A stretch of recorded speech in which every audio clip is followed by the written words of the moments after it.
ورحمة الله وبركاته. أستغفر الله ربي من كل ذنب وأتوب إليه. لا حول ولا قوة إلا بالله العلي العظيم. الحمد لله نحمده ونستعينه ونستغفره ونعوذ بالله من شرور أنفسنا ومن سيئات أعمالنا. من يهد الله فلا مضل له ومن يضلل فلا هادي له. ونشهد أن لا إله إلا الله وحده لا شريك له. ونشهد أن محمدا عبده ورسوله الذي أرسله بالحق بشيرا ونذيرا وداعيا إلى الله بإذنه وسراجا منيرا. فقد قال الله تعالى في كلامه المجيد وفي فرقانه الحميد: إن الله وملائكته يصلون على النبي يا أيها الذين آمنوا صلوا عليه وسلموا تسليما. اللهم صل على سيدنا مولانا محمد وعلى آل سيدنا مولانا محمد. بلغ العلا بكماله كشف الدجى بجماله حسنت جميع خصاله. صلوا عليه وآله. আলহামদুলিল্লাহ, মহান আল্লাহ তাআলার কাছে আমরা লাখো কোটি শুকরিয়া আদায় করি যে মহান আল্লাহ তাআলা আমাদেরকে জিলহজ মাসের মতো অত্যন্ত গুরুত্বপূর্ণ একটি মাসে উপনীত করেছেন।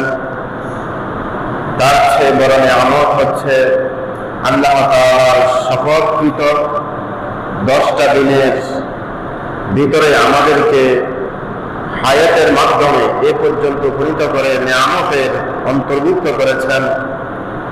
সেজন্য আল্লাহ তাআলার দরবারে লাখো কোটি শুকরিয়া আদায় করে আমরা সকলে পড়ি আলহামদুলিল্লাহ। দরুদ ও সালাম পেশ করি ওই মহামানবের প্রতি যে মহামানব তার নিজের জীবনকে উম্মতি বলে উম্মতের মায়ে ক্রন্দন করে উম্মতের মুক্তির জন্য নিজেকে বিলীন করে দিয়ে এই অন্ধকারাচ্ছন্ন মানুষগুলোকে আলোর পথ দেখিয়েছেন।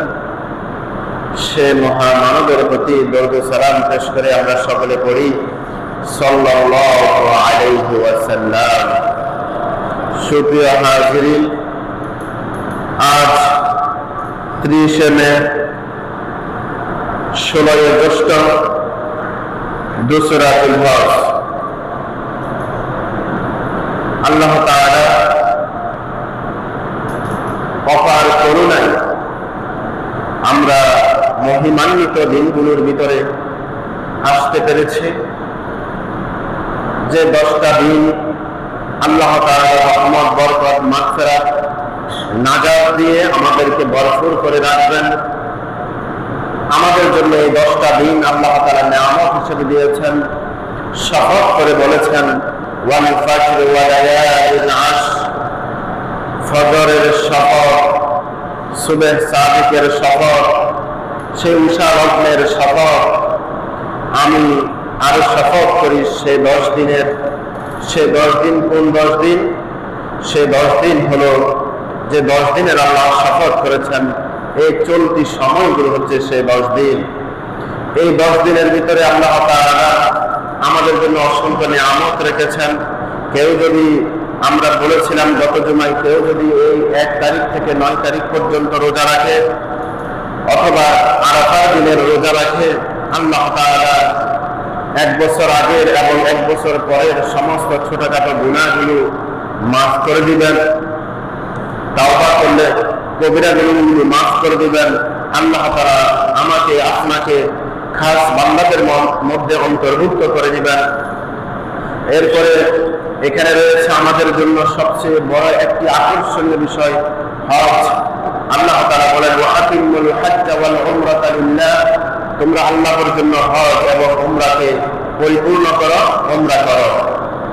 তো আমাদের এখানে কাজ 8 তারিখ থেকে 13 তারিখ পর্যন্ত যারা হজে গিয়েছেন তারা বিশাল কাজ আঞ্জাম দিলেন। এরপরে আমাদের জন্য এর ভিতরে রয়েছে আর সবচেয়ে বড় আকর্ষণীয় একটি বিষয়, আল্লাহ তাআলার কাছে গ্রহণযোগ্য একটি বিষয়, আল্লাহর নৈকট্য অর্জনের একটি বিষয় হচ্ছে কুরবান, যেটা করবুল শব্দ থেকে এসেছে, নৈকট্য প্রাপ্ত হওয়া। সেই নৈকট্য প্রাপ্ত হওয়ার জন্য আল্লাহ তাআলা এই 10 দিনের 10ম দিনে রেখেছেন আমাদের জন্য কুরবান। তো এরপরে আমরা যারা কোরবানি করব কিংবা কোরবানি করতে পারবো না, তাদের জন্য রয়েছে কোরবানির সমতুল্য সওয়াব। যারা এই 1 তারিখের আগে এবং কোরবানির পশু জবেহের পরে হাতের নখ, মোচ, দাড়ি এগুলো যদি কাটেন, তাহলে তার জন্য হজের সওয়াব আছে। যদি না কেটে রেখে দিতে পারেন, এই 10 দিন কোনো কিছু যদি হাতের, পায়ের, শরীরের বিভিন্ন অংশের পশমগুলো যদি না কেটে আমরা 1 তারিখের আগে থেকে এগুলো যদি কেটে রাখি অথবা না কেটে 10 তারিখের পরে যদি এগুলোকে কর্তন করি, তাহলে আমাদের জন্য কি আছে? মকবুল একটা কোরবানির সওয়াব আছে। এরপরে আরো একটি আমল আছে, আমরা গত জুমায় বলেছিলাম আইয়ামে তাশরীক। এটা হচ্ছে তাকবীরের দিন, যে আল্লাহ তাআলার শুকরিয়ার দিন, আল্লাহ তাআলার প্রতি কৃতজ্ঞতা জানানোর দিন। সে আইয়ামে তাশরীক কখন?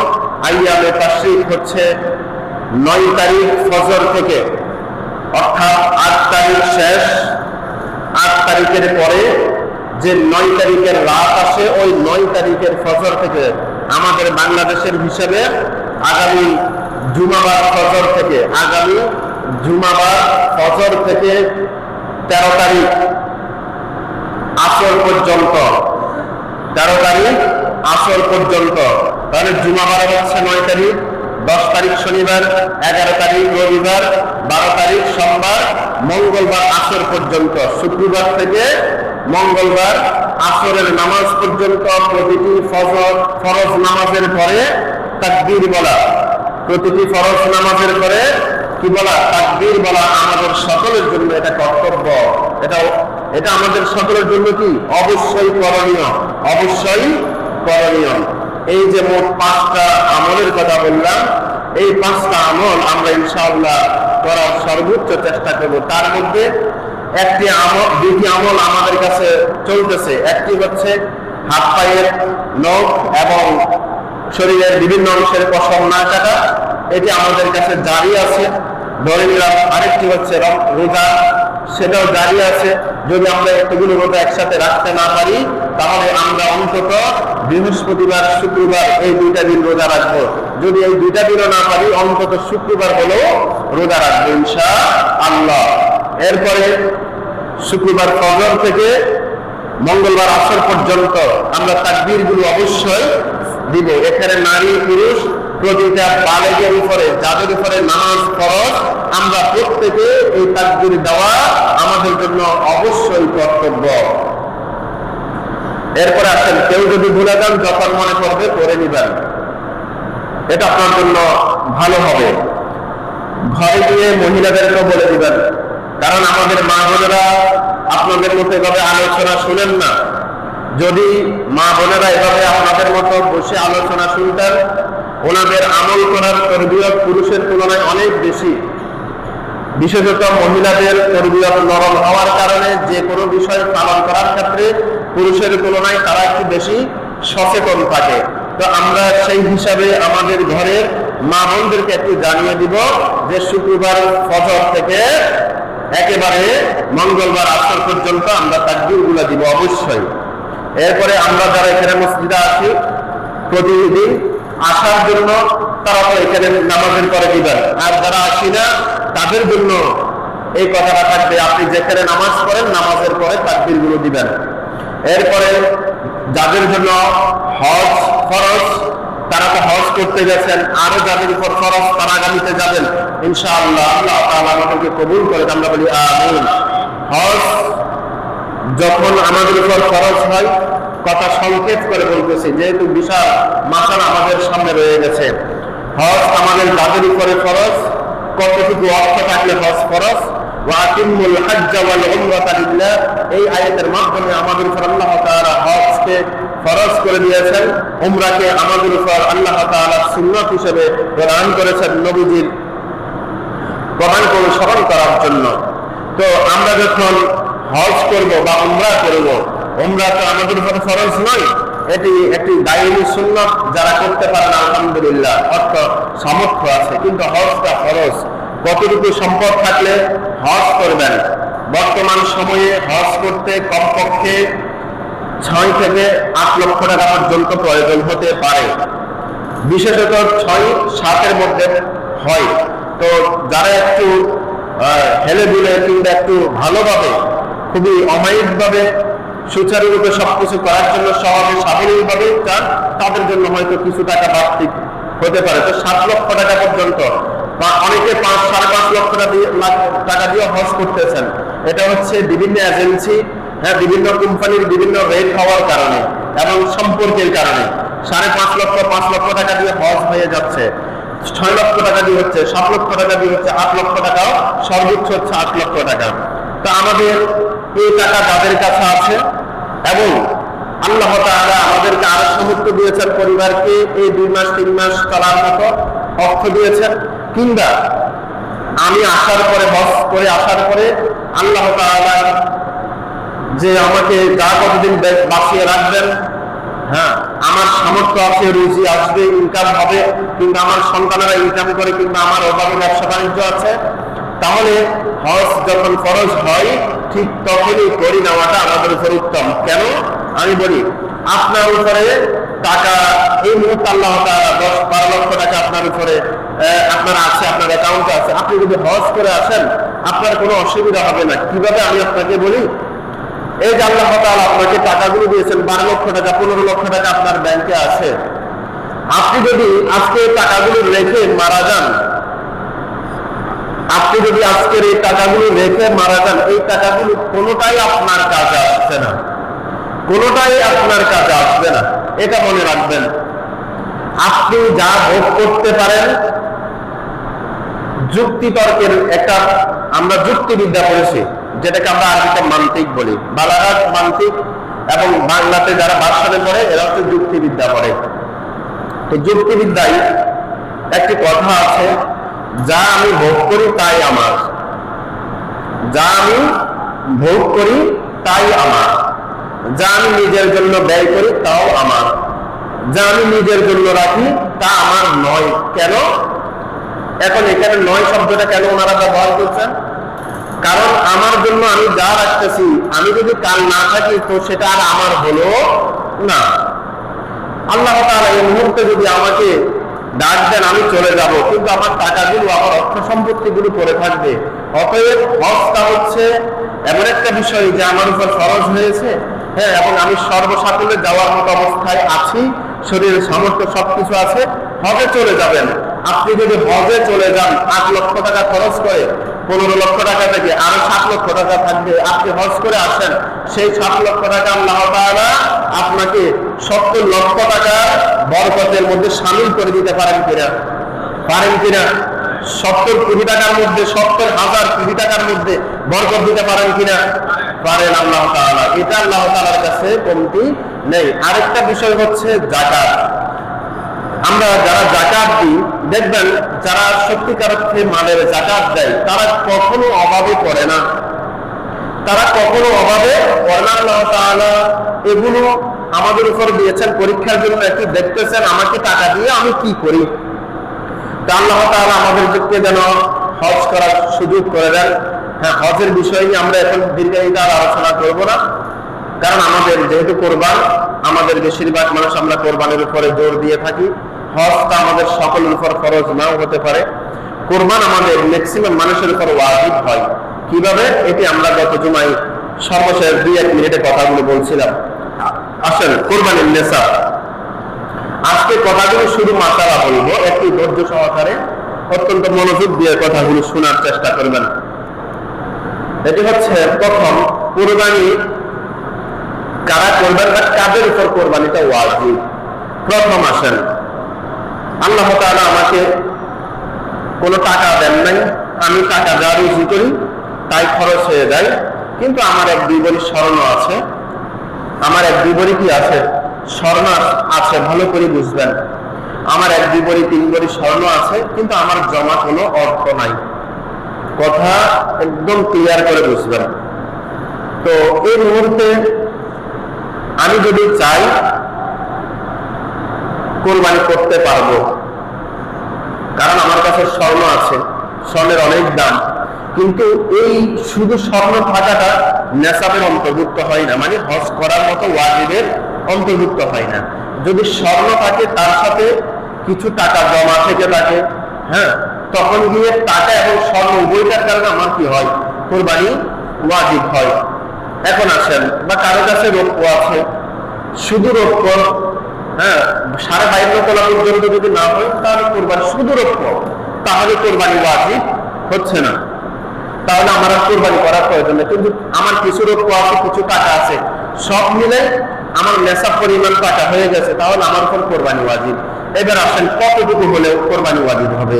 আপনার স্বর্ণ অলংকার এবং টাকা উভয়টা মিলে যদি 79,000 টাকার উপরে যায়, 79,000 টাকা উপরে আপনার কাছে জমা থাকে, তাহলে আপনি একটা ওয়াজিব কোরবানি আপনার জন্য কি হয়ে যাবে? আপনার উপর আবশ্যক হয়ে যাবে।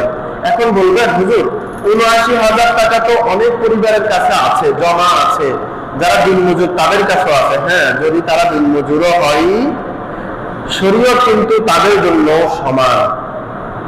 এখন আল্লাহ তাআলা দিনমজুর হলেও তাকে যে 79,000 টাকা রাখার সুযোগ করে দিয়েছেন, তৌফিক দিয়েছেন, এটা আল্লাহর অনুগ্রহ কিনা? তো কথা বলবেন, এটা আল্লাহর অনুগ্রহ কিনা? অনুগ্রহ না, এটা অনুগ্রহ। আল্লাহ তাআলা যদি তাকে 1 টাকাও 79 টাকাও যদি তাকে রাখার সুযোগ না দিতেন, সে রাখতে পারত না।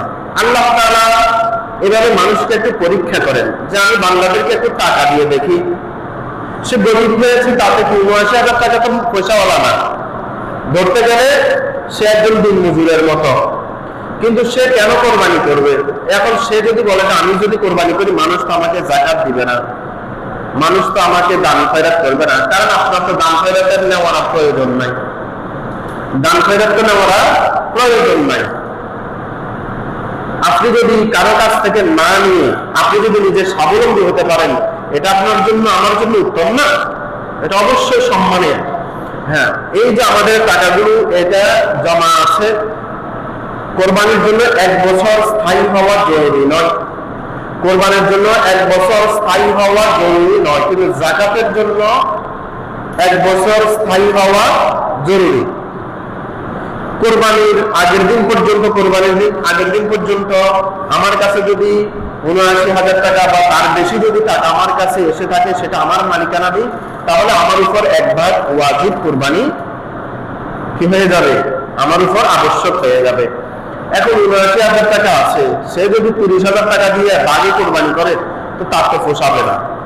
তো আল্লাহ তাআলা ওই জন্য তো আমাদেরকে ভেড়া আর ছাগল দিয়ে কোরবানির জন্য কি করেছেন? জায়েজ করেছেন কিনা ভালো করে বুঝবেন। আপনি আল্লাহ তাআলাকে সন্তুষ্ট করার জন্য গরু জবাই করার মহিষ উট জবাই করার প্রয়োজন নাই। আপনার অন্তর যদি খালেস থাকে, একনিষ্ঠ থাকে, আপনি ন্যূনতম 1 বছরের বয়স হয়েছে, 1 বছর বয়স হয়েছে, এরকম একটা ছোটখাটো ছাগল দিয়ে তো কোরবানি করতে পারেন, ভেড়া দিয়ে কোরবানি করতে পারেন।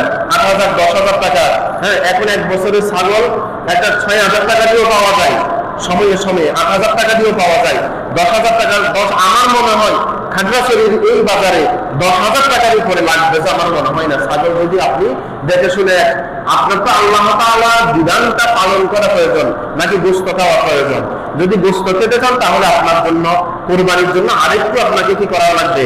অর্থ ব্যয় করা লাগবে। আপনি যদি আল্লাহর বিধানকে নিজের হক মনে করে আদায় করতে যান, তখন আপনার উপর যেভাবে সবচেয়ে আপনার বেটার হক, যেটাতে আপনি নিজে সন্তুষ্ট থাকেন, আল্লাহ তাআলাকে সন্তুষ্ট করতে পারবেন, সেভাবে আপনি কি করবেন?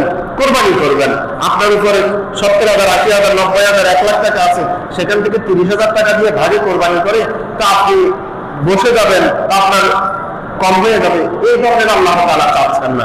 আল্লাহ তাআলা চাচ্ছেন, বান্দা আমি তোমার কাছে শতে এই যে 2.5 টাকা, শতকরা 2.5% যাকাত আল্লাহ তাআলা চাইছেন না, মানে 40 ভাগের 1 ভাগ আল্লাহ তাআলা যাকাত চাইছেন না। এখন যার কাছে 80,000 টাকা আছে, সে 2,000 টাকা যাকাত দিতে হবে, 40 ভাগের 1 ভাগ। যার কাছে 80 লক্ষ টাকা আছে, তাকে কয় লক্ষ? 2 লক্ষ টাকা যাকাত দিতে হবে। যার কাছে 80 কোটি টাকা আছে, তাকে 2 কোটি টাকা যাকাত দিতে হবে। আল্লাহ তাআলা প্রত্যেকের জন্য ইহসান করেছেন, আদর করেছেন যে 2.5% আমাকে দিতে হবে, এটা আমার, তোমাকে দিয়েছি বান্দা, এটা আমি অনুগ্রহ করেছি, ইহসান করেছি, তুমি আমার সেই ইহসানের বদলা তোমার কাছে আমি চেয়েছি, তুমি আমার শুকরিয়া আদায় করতে পারো কিনা, সেজন্য আমি তোমাকে ডাকি বলছি যে তুমি 2.5% বছরে আমাকে দিয়ে দাও, তোমার কমবে না, তোমার কমবে না। তোমার কাছে মনে হবে 80 লক্ষ টাকা 2 লক্ষ টাকা দিয়ে দিলে আর 78 লক্ষ টাকা, 2 লক্ষ টাকা কমে গেছে মনে হবে। দুনিয়ার দৃষ্টিকোণ থেকে দেখলে মনে হলেও যদি আপনি অন্তরের দৃষ্টিতে দেখেন, ওখানে আল্লাহ তাআলা আপনাকে এমন একটা রূপ দিয়ে দিতে পারেন 10 লক্ষ টাকা চলে যাবে, অথবা এমন একটা ব্যবসাতে ক্ষতি দিতে পারেন, অথবা কোন একটা ফসলের ক্ষতি দিতে পারেন, সেখানে ওই যে 2 লক্ষ টাকা দেবে সেটা আসল, মানে আসল এবং সেটার সাথে আরো বৃদ্ধি করে আল্লাহ তাআলা নিয়ে যেতে পারেন। তা আল্লাহ তাআলা আমাদের অন্তরটাকে দেখতেছেন যে আমরা কি করি বা আমাদের কি করণীয়। তো সুপ্রিয় হাজিরিন, আমরা এই কথাগুলো কেন বলছি শুরুতে, যে আমাদের কোরবানি কাদের উপর ওয়াজিব, এটা যাতে আমরা একটু বুঝি। এখন আসেন, কোরবানি কারা কারা দিব, এই বিষয়টাতে একটু আমরা স্পষ্ট হই।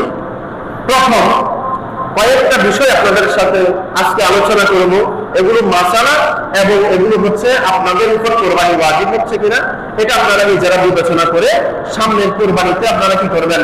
কোরবানি করবেন। এবং কোরবানি করার জন্য আপনাদের সবচেয়ে সহজ এবং আল্লাহ তাআলাকে সন্তুষ্ট করা যায় যে উপায়ে, সেটাকে আপনারা অগ্রাধিকার দিবেন। কারো চাহিদাকে, চাওয়াকে অগ্রাধিকার দেওয়ার প্রয়োজন নেই।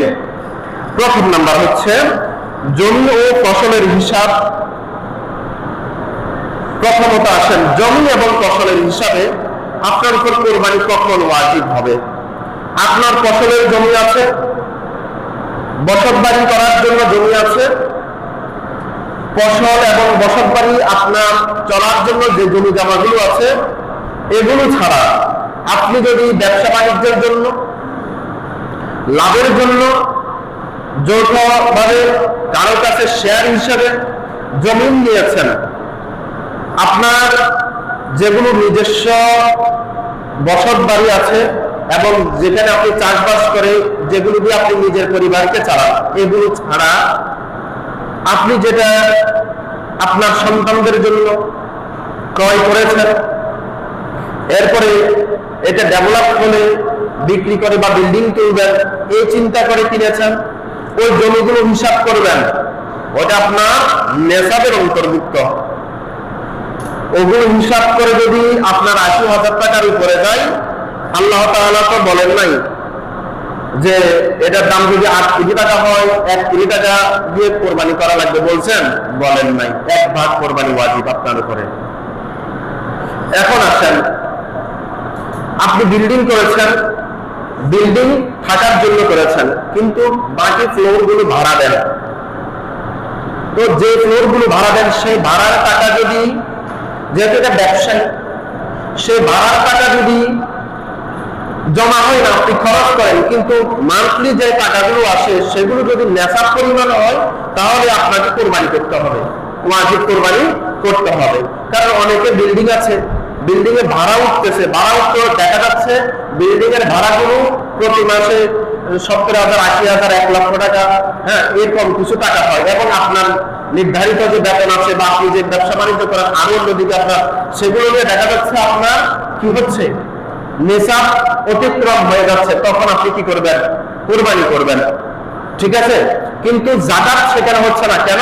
কারণ আপনার টাকা তো জমা নাই, সেটা চলে যাচ্ছে। টাকা জমা থাকলে সেটার উপরে যাকাত, কিন্তু কোরবানির জন্য টাকা জমা প্রয়োজন নাই।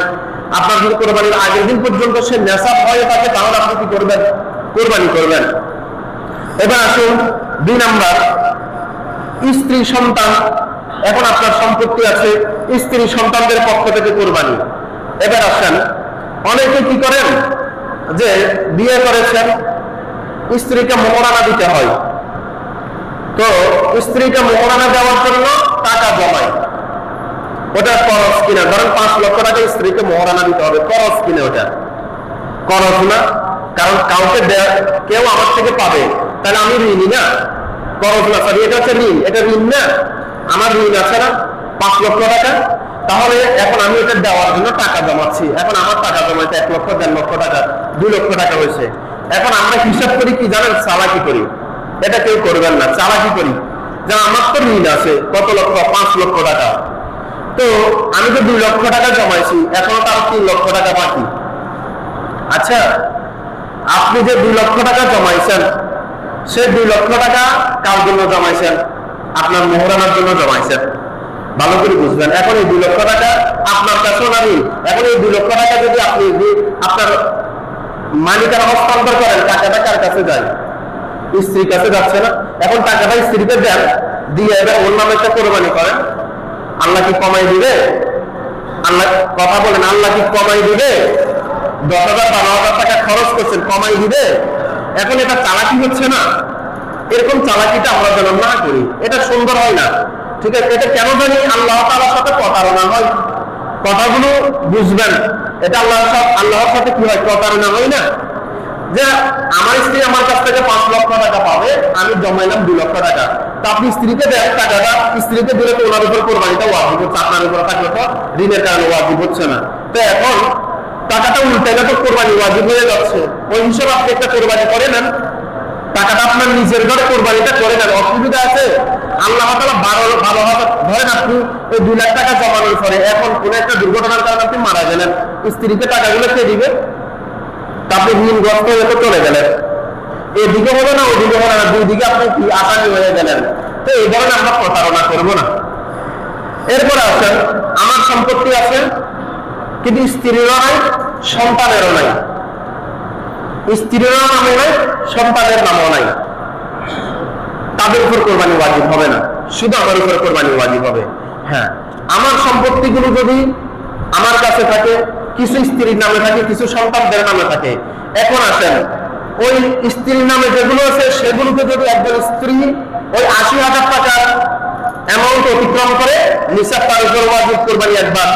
যদি আপনার সন্তান বালেগ হয়ে যায়, তার উপর তার জন্য যে টাকা পয়সাগুলো রেখেছেন, ডিপোজিট করেছেন, ঠিক আছে, তার জন্য যেগুলো করেছেন সেগুলোর জন্য সে বালেগ হওয়ার কারণে তার উপর কোরবানি ওয়াজিব, সেখানেও একবার হবে। আবার আপনার উপরে যে টাকাটা আছে বা আপনার আয়ত্তাধীন যে টাকা আছে, সেটাও যদি 80,000 টাকা নেশাব অতিক্রম করে দেয়, আপনার উপরে কোরবানি কি ওয়াজিব। কয় ভাগ হচ্ছে? 3 ভাগ হচ্ছে। ছেলে যদি 4টে থাকে, 4 জনের জন্য নামে যদি টাকা রাখেন, 4 জনের যদি বালক হয়, 4 জনের নামে কোরবানি করতে হবে। এজন্য এগুলো কি হিসাব করবেন, এগুলো কি করবেন? হিসাব করবেন। আল্লাহ তাআলাকে সর্বোচ্চ পন্থায় আপনি খুশি রাখার জন্য চেষ্টা করবেন। এরপরে আসেন, এখন আপনার স্ত্রীর নামও টাকা আছে, সন্তানের নামও টাকা আছে, আপনি ওদেরকে বলবেন যে তোমাদের কোরবানি ওয়াজিব হয়েছে, তোমাদের নামে আমি কোরবানি করলাম, তাদের জন্য কোরবানি ওয়াজিব হয়ে যাবে, যেহেতু আপনি মালিক। এরপরে আসেন, যৌথ ব্যবসায় যারা আছেন যৌথ ব্যবসা করেন, তাদের উপরে কি প্রত্যেকের উপরে কোরবানি ওয়াজিব, না একজনের উপরে কোরবানি ওয়াজিব, নাকি যৌথ ব্যবসায় একজনের কোরবানি করবেন? যারা যৌথ ব্যবসা বাণিজ্য করেন, 2 জন 3 জন 4 জন 5 জন 10 জন শেয়ার হোল্ডারের ব্যবসা করেন, ওখানে প্রত্যেকের শেয়ার হিসাব করবেন, শেয়ার এবং লভ্যাংশ হিসাব করবেন। শেয়ার এবং লভ্যাংশ হিসাব করার পরে আপনার যেহেতু এটা ব্যবসা বাণিজ্য, ওই টাকাটা আপনার নিসাব অতিক্রম যদি করে, যাদের যাদের উপরে নিসাব অতিক্রম করেছে ওদের উপরে কি হবে? কোরবানি ওয়াজিব হবে। সবার উপরে কোরবানি ওয়াজিব হবে না। এখন লভ্যাংশ এবং শেয়ার যদি প্রত্যেকে 10 জনের 5 জনের 2 জনের প্রত্যেকের শেয়ার যদি নিসাব অতিক্রম করে, তার প্রত্যেকের অবস্থান থেকে কোরবানি করবেন। এরপরে কেউ যদি দোকান করেন, কেউ যদি ব্যবসা করেন, হ্যাঁ ব্যবসায়িক উদ্দেশ্যে গাড়ি নিয়েছেন, ব্যবসায়িক উদ্দেশ্যে জায়গা নিয়েছেন, হ্যাঁ ব্যবসায়িক উদ্দেশ্যে ঘের নিয়েছেন, গরু ছাগল নিয়েছেন, এগুলো নেওয়ার কারণে, ব্যবসায়িক উদ্দেশ্যে নেওয়ার কারণে এগুলো যদি আপনার নির্দিষ্ট নেশাব যেটা আছে এটাকে অতিক্রম করে যায়, তাহলে সেটার জন্য আপনার উপরে কোরবানি কি হবে? ওয়াজিব হবে। কথাগুলো বুঝতেছেন? আমার কথা বলবেন, কথা কি বোঝা যাচ্ছে? মাসালাগুলো যদি ক্লিয়ার না হন, বাহিরে যায় যদি ধরেন আমি বলতেছি একরকম, আপনি বুঝায় অন্য একরকম যদি বুঝে যান, তাহলে হয়তো সেটা আমার উপর জুলুম হয়ে যেতে পারে। অথবা আপনারা যদি না বুঝেন, না বুঝে যদি আপনারা নিজের উপর কোরবানিটাকে ওয়াজিব করে নেন, সেটা আমার উপর জুলুম হবে, আপনার উপরও জুলুম হয়ে যাবে। কথাটা ভালো করে বোঝার চেষ্টা করবেন। না বুঝলে আমি আছি আলহামদুলিল্লাহ প্রশ্ন করবেন, কিংবা আপনাদের যাদের সাথে সবচেয়ে ভালো পরিচয়, আমি ভুল বলতেও পারি, আমি ভুলের ঊর্ধ্বে নয়, তবে আমি সর্বোচ্চ চেষ্টা করি আমি যখন কথাগুলোকে মেপে মেপে কোরআন এবং হাদিসের দৃষ্টিকোণ থেকে সর্বোচ্চ সহজ সাবলীল ভাষায় যেগুলো বলা প্রয়োজন আমি সেগুলো বলি। এর বাইরে একটা কথাও আমি গল্প কিংবা এই ধরনের হাদিসের উপরে কিছু আমি বলি না। চেষ্টা করি আপনাদের সাথে কথাগুলো শেয়ার করে আপনাদেরকে সহজে মাসালাগুলো, ইসলামের বিষয়গুলো যারা বুঝিয়ে দিতে পারি। এরপরে যৌথ ব্যবসা গেল। এখন আসেন যৌথ পরিবার। যৌথ পরিবার আমরা সবাই 10 ভাই একসাথে থাকি, 5 ভাই 2 ভাই ভাই বোন সবাই একসাথে থাকি। এখন এভাবে যৌথ পরিবারের টাকা কার, কে কামায় কে খায়, এই ধরনের একটা কি আছে না? হ্যাঁ, কে খায় এটা বলবেন না, এটা আমি বললাম, আপনারা বলবেন না। একটা জিনিস মনে রাখবেন, এটা আপনাদেরকে বলে রাখি, অনেকে বলে আমি কামাই সবাই খাই, এই কথা বলবেন না, এই কথা বলা কবিরা গুনাহ। কেন জানেন? এটা ভালো করে মনে রাখেন। আমার পরিবার যদি 5 জন সদস্য আমার কারণে সুন্দরভাবে সাবলীলভাবে চলে, এটা আমাকে মনে করতে হবে তাদের কারণে আল্লাহ তাআলা আমাকে রিজিকের ব্যবস্থাপনা করে দিয়েছেন। তাদের রিজিকের ব্যবস্থাপনা আমাকে করে আমাকে এমন একটা কাজ দিয়েছেন, তাদের বদলতে তাদের রিজিকের কারণে আমাকে আল্লাহ তাআলা কাজ দিয়ে সম্মানিত করে তাদের রিজিকের ব্যবস্থা করেছেন।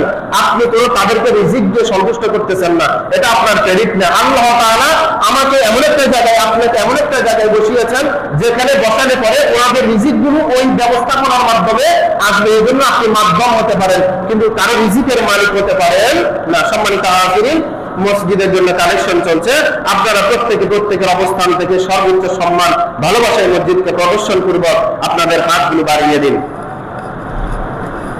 তাহলে যৌথ ফ্যামিলির জন্য একটা কথা বলে রাখলাম, এটা মনে রাখবেন, আপনি যদি লক্ষ লক্ষ টাকাও যদি আপনার পরিবারের জন্য খরচ করেন, এই নিঃশ্বাসটুকু আনবেন না যে আমার কারণে পরিবারের এই হয়েছে, আমার পরিবারে আমার কারণে, হ্যাঁ আপনি এটার যাজা পাবেন।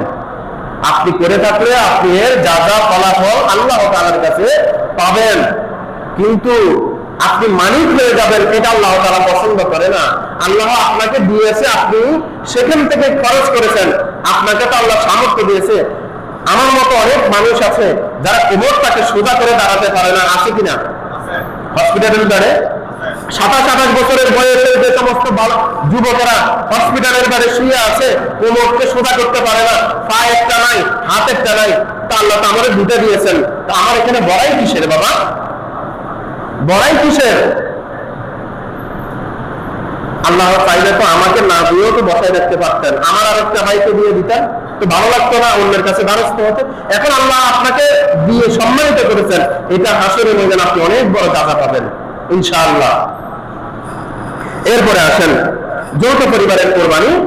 যৌথ পরিবারের যিনি টাকা রুজি করেন এবং রুজি করার কারণে, কিংবা যাদের যাদের টাকা আছে যারা যারা রুজি করেন, তাদের টাকাগুলো যদি নেশাব অতিক্রম করে, আবারও বলতেছি বছর পূর্ণ হওয়ার প্রয়োজন নেই, নেশাব পূর্ণ হয়, সেটা যদি নেশাবকে অতিক্রম করে তাহলে আপনি যে কয়জনের নেশাব অতিক্রম করেছে সে কয়জনে কোরবানি করবেন, সে কয় ভাগে কোরবানি করবেন। যদি 2 জনের হয় 2 জনে, 3 জনে হলে 3 জনে, 5 জনে হলে 5 জনে কোরবানি করবেন, অসুবিধা নাই। প্রয়োজনে আপনাদের যদি 5 জনে মিলে যদি এতগুলো টাকা একসাথে আঞ্জাম দেওয়ার সুযোগ না হয়, যতটুকু আঞ্জাম দেওয়ার সুযোগ হয় ততটুকুর ভিতরে করবেন। আল্লাহ তাআলাকে কি করবেন না, বুঝ দিবেন না, আল্লাহ তাআলাকে বুঝ দিবেন না। আপনি আপনার ঈমানকে তাজা রেখে আপনি আল্লাহ তাআলাকে সন্তুষ্ট করবেন। এখন যৌথ পরিবারে কি করা হয় জানেন? তো 3-4 জন মিলে টাকা রুজি করে 2 জনের উপরে কোরবানি ওয়াজিব হয়ে গেছে। ওনারা কি করে, সম্মান করে ভালোবেসে মা বাবার নামে কোরবানি দিয়ে দেয়। তো মা বাবার নামে কোরবানি দিয়েছেন, আলহামদুলিল্লাহ, অসুবিধা নাই, ভালোবাসেন তো বিদায় দিয়েছেন, তাই না? তো কোরবানি তো আপনার উপরে, আপনি রহিমউদ্দিন করিমউদ্দিনের উপরে তো কোরবানি ওয়াজিব। তো আপনি যে আপনার বাবা মার নামে দিচ্ছেন, বাবা আপনি যদি সামর্থ্য থাকে আরেকবার বাড়াই আপনার বাবা মার নামে দেন, অসুবিধা নাই। তো আপনার উপর কোরবানি ওয়াজিব, আপনি আপনার আব্বা আম্মাকে মহব্বত করে দিয়ে দিচ্ছেন, বউকে ভালোবাসি বোন নামে দিয়ে দিচ্ছেন, তো হলো নাকি? তো আপনার কোরবানি তো হয় না, আপনার নামে তো কোরবানি রয়ে গেছে না। যাদের উপর কোরবানি ওয়াজিব তাদের নামে দিবেন, তাদের নামে দিবেন, এটা একটু ভালো করে বুঝবেন। এখন দেখা যাচ্ছে যৌথ ফ্যামিলি, কারোর উপরে নেশাব হয় নাই, কিন্তু একবার কোরবানি করেন না, একবার কোরবানি অনেকে করে কিনা, যৌথ ফ্যামিলি, কিন্তু কারোর উপরে কোরবানি ওয়াজিব হচ্ছে না, কিন্তু সবাই মিলে কি করে, টাকা দিয়ে সবাই সন্তুষ্ট চিত্তে একটা কোরবানি ভাগ করে। তো সেখানে আপনি বাবার নাম, মার নাম, যাদের নাম দেন কোনো অসুবিধা, একসাথে বাবা মার নামও দিতে পারেন, অসুবিধা নাই। হ্যাঁ, আল্লাহ রাসূলের নামও দিতে পারেন, অসুবিধা নাই, কারণ সেখানে যৌথ ফ্যামিলিতে কারোর উপরে কোরবানি ওয়াজিব হয় নাই। তো আপনি একবার যেহেতু করতেছেন, করার জন্য নিয়ত করেছেন, সন্তুষ্ট চিত্তে আল্লাহর রাদাবন্দি হাসিলের জন্য, তো আপনি এখানে যার নাম ভালো লাগে তার নামে দিতে পারবেন, অসুবিধা নাই। তবে এটা মনে রাখবেন, যার উপরে কোরবানি ওয়াজিব আগে তাকে প্রাধান্য দিবেন। সে যদি আপনার ছোট ভাই হয়, সে যদি আপনার বড় ভাই হয়, সে যদি আপনার বোন হয়, সে যদি আপনার স্ত্রী, অনেকের স্ত্রীরা রুজি করে, স্বামীরা রুজি করে না, কিছু মনে করবেন, এটা আল্লাহ তাআলা ওনার মাধ্যমে আপনার রিজিকের ব্যবস্থা করেছেন, এই জন্য তো আল্লাহ তাআলা কি করেছেন, ওই সিস্টেমটা ওভাবে করে দিয়েছেন। এখন স্ত্রী কি করে, স্ত্রী নিজের নামে না করে স্বামীর নামে কোরবানিটা দিচ্ছে, হবে? কারণ কোরবানিটা তার উপরে ওয়াজিব, স্ত্রীর উপরে ওয়াজিব, কারণ নির্দিষ্ট নেশাবটা তার উপরে। তো এই কথাগুলো আপনারা একটু খেয়াল রাখবেন। এরপরে 5 নাম্বার হচ্ছে অনুমতি বা বলা ছাড়া কোরবানি করে দেওয়া। ধরেন আপনার উপরে কোরবানি ওয়াজিব, আপনার স্ত্রীর উপরে ওয়াজিব, আপনার বাবা মার উপরে কোরবানি ওয়াজিব। তো আপনি দিলদরিয়া মানুষ, আপনি 3 বার কোরবানি করতেছেন, ওনাদেরকে না বলে 3 জনের নামে কোরবানি করে দিলেন, ওনাদেরকে বলা লাগবে, কারণ ওনাদের উপর কোরবানি ওয়াজিব হওয়ার কারণে ওনাদেরকে বলে তারপরে কোরবানি দিতে হবে, কোরবানি দিতে হবে। যদি ওদের উপরে ওয়াজিব ওনারা জানে, কিন্তু আপনি কোরবানিটা ওনাদেরকে না বলে, না জানিয়ে কোরবানিটা করে দিলেন, ওনাদের উপর থেকে কোরবানি কি হবে না, ওয়াজিব আদায় হবে না। বলে দিতে হবে যে আমি টাকা দিয়েছি, 3 ভাগে হবে কোরবানিটা, আপনাদের নামে কোরবানিটা দিয়ে দিচ্ছি, বলবেন। কারণ যাদের উপর ওয়াজিব তাদেরকে বলাটাও ওয়াজিব, তাদের ধারণা থাকাটাও ওয়াজিব, আমার উপরে ওয়াজিব। এখন আমি যদি না জানি, আরেকজন আমার ওয়াজিব কাজ করলে কি আদায় হবে? বলেন না, হবে? হবে না। এটা দুনিয়ার দৃষ্টিকোণ থেকে দেখেন, আপনি দোকানের মালিক, দোকানে আপনাকে যেতে হবে, আপনাকে বসতে হবে, আপনাকে কাজ করতে হবে, এটা ওয়াজিব। এখন সেটা যদি সব ওয়াজিব, যদি ওখানে আপনার যদি একজন কর্মচারী আছে, যত বিশ্বস্ত হোক, সে যদি সব কিছু করে দেয়, তো দুর্ঘটনা ঘটার সম্ভাবনা যদি থেকে থাকে, ঘটে গেল, তো ওয়াজিব তো আপনি তো নিজেই তো কি করে দিলেন, সুযোগ করে দিলেন। তো আপনি দায়বদ্ধ ওরা কিভাবে দিবেন? কারণ দায়িত্ব আপনার, সুযোগটা আপনি করে দিয়েছেন, তাই না? তো এই জন্য ওয়াজিব যেখানে, সেখানে ওনাদেরকে বলতে হবে যে আপনার উপর ওয়াজিব কোরবানিটা, আপনার উপর ওয়াজিব কোরবানিটা, বউ হোক, সন্তান হোক, বাবা মা হোক, যেই হোক, তাদেরকে বলতে হবে যে আপনাদের কোরবানিটা আমি করতেছি, আমি এত ভাগে কোরবানিটা আপনাদের নামগুলো দিয়ে দিচ্ছি। হ্যাঁ, এখন আসেন, বাবা মার উপর কোরবানি ওয়াজিব না, বা স্ত্রীর উপর ওয়াজিব না, সন্তানের উপর ওয়াজিব না, কিন্তু আপনি তাদের জন্য তাদের নামে কোরবানি করতেছেন, যেহেতু ওয়াজিব না, তাদেরকে না বললেও কোনো অসুবিধা হবে না, কোরবানি হয়ে যাবে, কোরবানি কি হয়ে যাবে। যেহেতু ওয়াজিব না, তাদেরকে বলারও প্রয়োজন হবে না, প্রয়োজন নাই। মনে করলেন বলেন নাই, অসুবিধা হবে না। এরপরে আসেন, অনেকে বলেন যে রাসূলের নামে কোরবানি দিই। হ্যাঁ, এখানে একটা বিষয় আছে। আগে আপনার উপরে যদি ওয়াজিব হয়ে থাকে, আপনি আপনার নামটা দিবেন, যার উপর ওয়াজিব তার নামটা দিবেন। এরপরে আরো একবার বাড়তি করতেছেন, দুইবার বাড়তি করতেছেন, তো সেখানের মধ্যে আপনি একবার বাড়তি করতেছেন ধরেন, সেখানের মধ্যে আপনি চাইলে ওইখানে আপনার বাবা মার নাম দিলেন, যে আমার বাবা মার ইনশাআল্লাহ সাওয়াবের জন্য, হ্যাঁ, ওনাদেরকে একটা হাদিয়া প্রেরণের জন্য আপনি ওনাদের নামে কোরবানিটা দিলাম, হয়ে গেল। অথবা তারা জীবিত আছে, তাদের নামে দিলেন, হয়ে গেল, অসুবিধা নাই। হ্যাঁ, এখন আল্লাহ রাসূলের নামে দিলেন, হয়ে গেল, অসুবিধা নাই। এখানে যেহেতু বাদ বৃদ্ধি আছে, হ্যাঁ, এখন আমার উপর একটা কোরবানি ওয়াজিব, আমি একটা কোরবানি করতেছি, নামটা আমার থাকবে, আপনি নিয়ত করবেন কোরবানিটা আমার উপর ওয়াজিব, আমি দিচ্ছি, কিন্তু আমি হাদিয়াতুকে আল্লাহ রাসূলের উপর কি করে দিলাম, অর্পণ করে দিলাম। আল্লাহ রাসূলের মানে আমরা হাদিয়া দিন আল্লাহ রাসূলকে, সালাম হাদিয়া প্রেরণ করি না, দোয়া হাদিয়া প্রেরণ করি না, এভাবে হাদিয়াটা প্রেরণ করতে পারবেন, এতে অসুবিধা হবে না। কোরবানি আপনার নামে হবে, হাদিয়াটা আল্লাহ রাসূলকে আপনি ওয়াকফ করলেন, হাদিয়াটা কাকে ওয়াকফ করলেন, আল্লাহ রাসূলকে ওয়াকফ করলেন, এভাবে করা যাবে। আবার আলাদা আলাদা নামেও, বাবার নামে, মায়ের নামে, রাসূলের নামে, সমস্ত মুসলমানের নামেও একবার কোরবানি যদি আপনি দেন, কোনো অসুবিধা হবে না। যে সমস্ত নবী রাসূল এবং সমস্ত মুসলমানের নামে আমি কোরবানিটা ওয়াকফ করে দিলাম, কোনো অসুবিধা হবে না। মানে ওনাদের সম্মানে, ভালোবাসায়, সাওয়াবের নিয়তে দিলেন, অসুবিধা হবে না। এরপরে আসেন কোরবানির সময়, যদিও এটা আমাদের এখানে হয় না, তবুও এই মাসালাটা একটু জেনে রাখা ভালো। কোরবানির ভাগী যারা, তিনজন তিন মসজিদে নামাজ পড়লেন, তিনজন তিন মসজিদে নামাজ পড়লেন, সবার আগে যে নামাজ পড়ছেন যে মসজিদে, উনি আসি বাকিদেরকে নিয়ে, যারা কাজ করবেন তাদেরকে নিয়ে কোরবানি পশু জবাই করছেন, কোরবানি হবে, হবে না বলিয়েন না, হবে কোরবানি। কারণ শর্ত হচ্ছে যে এলাকায় যেখানে কোরবানি হচ্ছে সেই এলাকায় যদি সবার আগে যে মসজিদে নামাজ হয়, ওই মসজিদে নামাজ হওয়ার পরে ওনারা পশুগুলো জবাই করতে পারবেন। পশু জবাইয়ের হুকুম আছে, ফতোয়া ইসলামীতে স্পষ্ট আকারে এই ফতোয়াটা আছে, এবং বর্তমান সময়ে সবচেয়ে গ্রহণযোগ্য মুফতি আল্লামা তকি উসমানী, উনিও এই ফতোয়াটাকে সমর্থন করেছেন, উনিও দিয়েছেন।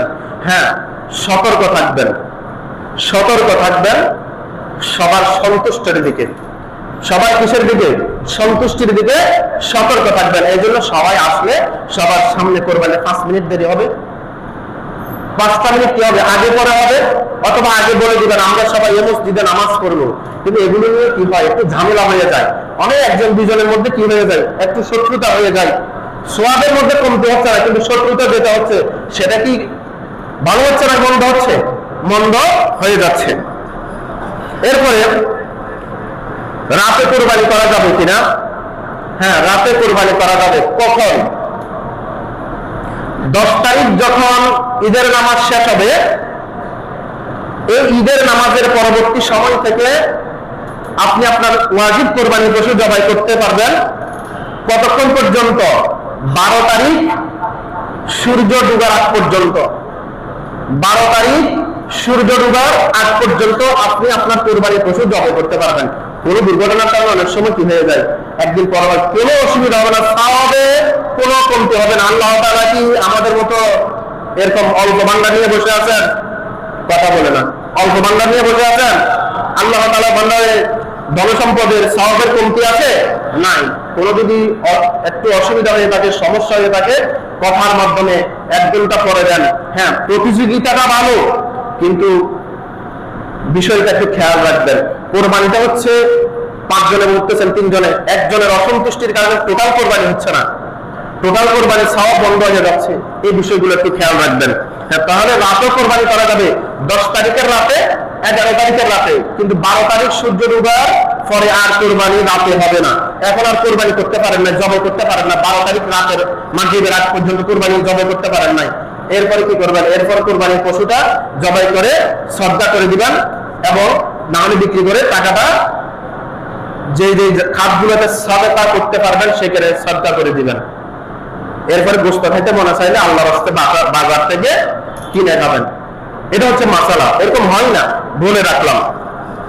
এরপরে কোরবানির পশু সময় মতো কোরবানি করা না হলে করণীয় কি, এবং কোরবানির পশু হারায় গেলে করণীয় কি। সময় মতো এটা বললাম, এটা এক কথার মধ্যে শেষ হয়ে গেছে, আবার বলা লাগবে না। কোরবানির পশু যার উপর ওয়াজিব হয় না সে ব্যক্তি কোরবানির পশু কিনলেন, ভালো করে মনে রাখবেন, আমার উপর বা আপনার উপর কোরবানি ওয়াজিব হয় না, এখন আমি কি করলাম, একেবারে লোক দেখানোর জন্য কিংবা ইচ্ছা করে কোরবানির জন্য পশু একটা নিয়ে নিলাম, কোরবানি করবো নিয়োগ করে, এখন দুর্ঘটনাবশত গরুটা মারা গেছে, আবার কোরবানি পশু কিনা লাগবে, চুরি হয়ে গেছে আবার কিনা লাগবে, হারাই গেছে আবার কিনা লাগবে, গরু চলে গেছে আবার কিনা লাগবে, যদি না পান 3 দিনের ভিতরে। ওই আসরের কখন পর্যন্ত, মাগরিবের আগ পর্যন্ত, 12 তারিখ মাগরিবের আগ পর্যন্ত যদি পান কোরবানি করে দিবেন, হয়ে যাবে। যদি না পান আপনাকে যে টাকা, যত টাকা 20,000 টাকা যদি কোরবানির জন্য পশু কিনে দেয়, 20,000 টাকা আবার আপনাকে সদকা করতে হবে, আবার কি করতে হবে, কোরবানি করতে হবে, নাহলে কি করতে হবে, সদকা করতে হবে। কারণ আপনাকে ওয়াজিব আল্লাহ তাআলা করেন, আপনি নিজের উপর ওয়াজিব করে নিয়েছেন। এই জন্য যাদের উপর ওয়াজিব তাদের গরু কেনার পরে যদি গরু মারা যায়, কোরবানি শেষ, ওনাদের আদায় হয়ে গেছে। গরু হারাইয়া যায়, চুরি হয়ে যায়, হ্যাঁ সামর্থ্য থাকলে আবার নিচ্ছেন, সেটা ভিন্ন কথা, কিন্তু কোরবানি কি হয়ে গেছে, আদায় হয়ে গেছে, আল্লাহ তাআলার কাছে এটা পৌঁছে গেছে। এরপরে আসেন সর্বশেষ, কোরবানির সাথে আকিকা করা যাবে কিনা। সর্বসম্মতিক্রমে কোরবানির পশুর বাঘের সাথে আকিকা করা যাবে। মেয়ে হলে 1 নাম, ছেলে হলে 2 নাম, মানে 2টা। ছাগল, দুম্বা, ভেড়া এগুলো হলে 2টা ছেলের জন্য, আর মেয়ের জন্য 1টা। এখন আসেন, অনেকে সামর্থ্য থাকে না বা ওই সময়টা থাকে না, অনেকে জিজ্ঞেস করেন বা বলেন যে কোরবানির সময় আমি কি দিতে পারবো কিনা। আপনি যেহেতু অপারগ ছিলেন বা আপনার ওই সময়টাতে সুযোগ ছিল না, আপনি এটার সাথে দিতে পারবেন, পারবেন না এটা না। অনেকে বলে যে পারা যাবে না, না, ফতুয়া এটার উপরে না, ফতুয়া হচ্ছে পারা যাবে এটার উপরে। আমি ফতুয়া বলতেছি, ফতুয়া হচ্ছে যে কি কোরবানির সাথে আকিকা নাম দেওয়া যাবে, ফতুয়া হচ্ছে এটার উপরে। এটার মধ্যে বাড়াবাড়ি যেটা আছে সেটার মধ্যে আমরা যাব না, যেটা সহি বিষয় সেটা নিয়ে বাড়াবাড়ি করব না, সহজ বিষয়কে পেঁচাবো না। দিতে পারবেন, হ্যাঁ, আপনার সন্তানের জন্য ছেলে হলে আপনি সামর্থ্য থাকলে এটার সাথে 2টা নাম দিয়ে কি করে নেন, কোরবানির সাথে আকিকাটা করতে পারবেন। মেয়ে হলে 1টা নামে আপনার কোরবানির ওয়াজিব কোরবানির সাথে আরো 1টা নাম বৃদ্ধি করে 2টা নাম আপনি করতে পারবেন। এই গোস্তটাও আপনি খেতে পারবেন, আত্মীয় স্বজনকে দিতে পারবেন, কোনো অসুবিধা নাই। হ্যাঁ, সওয়াবের ক্ষেত্রে তারতম্য আছে আকিকার জন্য, সেটা ভিন্ন কথা। আপনি একটু সওয়াব কম পেলেন, আদায় করলেন, অসুবিধা হবে না। সুপ্রিয় হাজিরিন, আমরা আজকে শুধু সেই 12:30 থেকে এই পর্যন্ত আমরা শুধু মাসালাগুলি ধারাবাহিকভাবে বর্ণনা করেছি। এখন তার ফিরে আপনারা যারা এখন আসছেন তাদেরকে বলা সম্ভব হবে না। যদি আপনাদের কোনো মাসালা জানার থাকে, আপনারা আপনাদের সময় মতো যার কাছে আপনাদের পছন্দ হয় তার কাছ থেকে আপনাদের কুরবানির বিষয়ের মাসালাটুকু জেনে নেবেন, এই আহ্বান রইল। সম্মানিত হাজিরিন, একটি ঘোষণা আছে, ইনশাআল্লাহ আগামীকাল বাদে আসা আমাদের অত্র কমপ্লেক্স মসজিদে প্রতি মাসের নাই এই মাসও জিকির মাহফিল অনুষ্ঠিত হবে ইনশাআল্লাহ। আল্লাহ তাআলা আমাদেরকে যারা সুযোগ করে দেন, তৌফিক দেন, আমরা যেন এই মাহফিলে অংশগ্রহণ করে দুনিয়া এবং আখিরাতের কামিয়াবি অর্জন করে নিতে পারি, আমরা বলি আমিন। হুজুরের পক্ষ থেকে, কমপ্লেক্স মসজিদের পক্ষ থেকে আপনাদের সকলের প্রতি দাওয়াত রইল। আপনারা কালকে সবাইকে দাওয়াত দিয়ে এশারের নামাজ এখানে বা জামাতে পড়ে জিকির অংশগ্রহণ করবেন। এর মাধ্যমে আপনার কলব পরিষ্কার হবে, আপনার ঈমান তাজা হবে, আপনার দুনিয়াতে আল্লাহর যে সমস্ত আপনি বিপদ আপদ করেছেন আল্লাহর কাছে সেগুলোর জন্য পানা চাইবেন। হুজুর এখানে আমভাবে সকলের জন্য দোয়া করেন, হয়তো কোন একজন মানুষ এখানে থাকতে পারে যার কারণে আপনার দোয়াটাও কবুল হয়ে যাবে। আল্লাহ তাআলা যেন আমাদের সকলকে এই মাঝমাতে অংশগ্রহণ করে দুনিয়া এবং আখিরাতের কামিয়াবি অর্জন করার তৌফিক দান করেন, আমরা বলি আমিন। ওয়া আখিরু দাওয়ানা আলহামদুলিল্লাহি রাব্বিল আলামিন। আসসালামু আলাইকুম ওয়া রাহমাতুল্লাহি ওয়া বারাকাতুহু। কমপ্লেক্সে একটু মাফ করবেন, আধা মিনিট। আমাদের কমপ্লেক্সে একটি লিল্লা বোর্ডিং আছে, 3খানা আছে। আমরা গত জুমায় বলেছিলাম আমরা আপনাদের কাছে চিঠি পৌঁছাচ্ছি। হয়তো ভুলক্রমে আপনাদের কারো কাছে যদি আমাদের চিঠি না যায়, যারা কোরবানি করেন তাদের কাছে পশুর চামড়ার জন্য চিঠি যায়, যদি নাও যায়, আপনারা আল্লাহর এবং নবীর মুহাব্বত ভালোবাসা রেখে অত্র কমপ্লেক্সের জন্য আপনাদের চামড়াটুকু রেখে দিবেন এবং আপনাদের বন্ধু বান্ধব আত্মীয় স্বজন যারা আছে আশেপাশে সবাইকে এই দাওয়াতটুকু, এই মেসেজটুকু হুজুরের পক্ষ থেকে, এই কমপ্লেক্সের পক্ষ থেকে আপনারা পৌঁছে দিবেন, আপনাদের প্রতিষ্ঠানের পক্ষ থেকে ইনশাআল্লাহ। আল্লাহ তাআলা যেন আমাদের সবাইকে তৌফিক দান করেন, আমিন।